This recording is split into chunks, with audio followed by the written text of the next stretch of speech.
3 match in una settimana, 7 giorni che rischiano di rivelarsi decisivi per l'intera stagione giallorossa.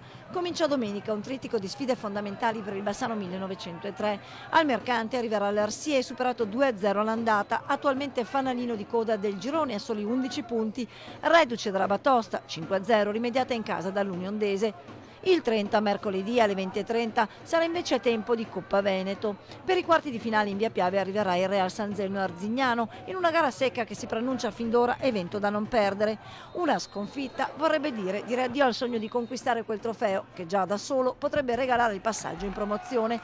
Domenica 3 invece i giallorossi sono tesi dalla sfida al vertice con l'Azzurra Sandrigo. In caso di vittoria e a lungo decisivo non sarebbe ancora il sigillo sul campionato, ma poco ci mancherebbe. Abbiamo 3 partite che adesso in 10 giorni che possono dire tanto nel nostro cammino, insomma, ecco, anche la Coppa, sai, noi ci teniamo, mi dicono che questa squadra è una squadra, una bella squadra, prima categoria, classica squadra di prima categoria che però non molla mai e chi l'è andata a vedere, insomma, niente, abbiamo 3 partite che vediamo se siamo squadra come siamo stati oggi, ecco.